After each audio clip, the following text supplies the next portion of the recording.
আসসালামু আলাইকুম রহমতুল্লাহ বরকাতু। প্রবাসী টপ নিউজ ইউটিউব চ্যানেলের পক্ষ থেকে সবাইকে স্বাগতম।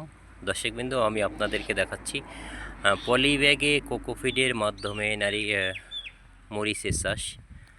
তো এখানে অতিরিক্ত শসা, লাউ, করলা বেশি চাষ করা হয়। তো এখানে এবার কিছু অংশ মরিচের চাষ করা হয়েছে। আমি ইনশাল্লাহ আসলে সময়ের অভাব, তাই ধারাবাহিকভাবে আপনাদেরকে দেখাতে সক্ষম হই না। তো চেষ্টা করব আমি এখন থেকে আপনাদেরকে ধারাবাহিকভাবে এই ভিডিওগুলো দেখানোর। তো আপনারা অবশ্যই আমার সাথে থাকবেন আর ছোট্ট একটি ভিডিও শুরু থেকে শেষ পর্যন্ত দেখবেন।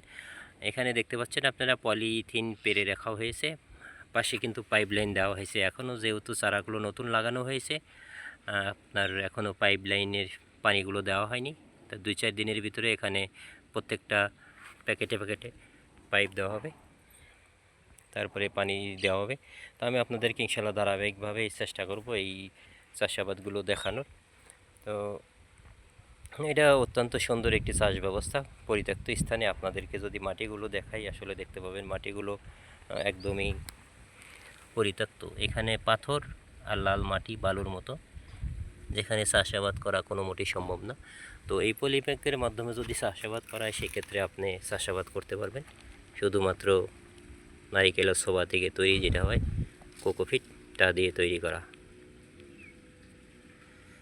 তো আপনারা দেখতে পাচ্ছেন দর্শকবিন্দু এই চাষগুলো। তো আমাদের দেশে মরিচের প্রচুর দাম হয়, বিশেষ করে বৃষ্টি বা বন্যার টাইমে। সেই সময় যদি আমাদের দেশে এই প্রযুক্তিতে চাষ করা হয়, মরিচের চাষ, আমি এর আগেও আপনাদেরকে অনেক ভিডিও দেখাইছি। প্রচুর পরিমাণ মরিচ সেখান থেকে সংগ্রহ করা যায়, আর গাছগুলো হয় অনেক মোটা মোটা। তো আমাদের বাংলাদেশের কিছু ভাই আমাকে বলছিল যে সাদা পলি ব্যাগ, উপরে সাদা ভিতরে কালো, কিন্তু এই ব্যাগগুলোর আসলে রেট অনেক বেশি। বাংলাদেশে আসলে এগুলা করা যাবে, কিন্তু রেট বেশি পড়ে। আর ছিদ্রগুলো আপনারা দেখতে পাচ্ছেন। তো সরাসরি আবার কেউ প্লাস্টিক, যেটা এই পিঠ থেকে ওই পিঠ দেখা যায়, এমন পলিথিন দিয়ে করলে কিন্তু এই চাষাবাদটা হবে না।